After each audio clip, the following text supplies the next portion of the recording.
The degree of pomp that greeted the recent release of the 9 foreign-language editions of The Governance of China II, by Xi Jinping, China's president, may have set a new record in the West for the launch of any translation of a Chinese work.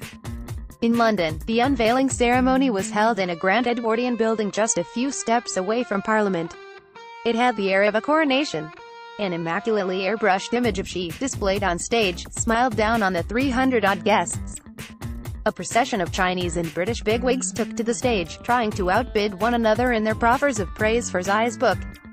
One of them was Queen Elizabeth's son, Prince Andrew, who called the work a milestone. China's ambassador to Britain, Liu Xiaoming, likened its release to that of the much slimmer Communist Manifesto, which had been published in London 170 years earlier. As guests made their way out, each was given a free hardback copy of the pale beige-colored work wrapped in red cloth tied with gold brocade, together with a bookmark made of card with Xi's smiling portrait on it. Xi's books have been distributed in greater quantity abroad than those of any Chinese leader since Mao Zedong. More than 6.6 million copies were published globally of his first one, The Governance of China, a collection of his speeches and essays from 2012 when he assumed power, until mid-2014.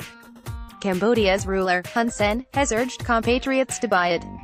Pravath Chan-ocha, Thailand's junta leader, has asked his cabinet to study it.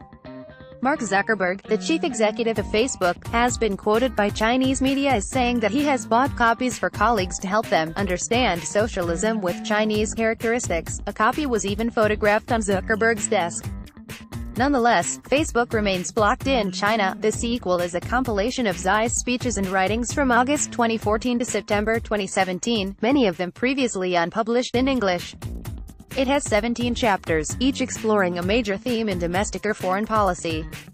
Every single comment we've received from foreign readers has been overwhelmingly positive, said an employee from China International Publishing Group, the overseas distributor.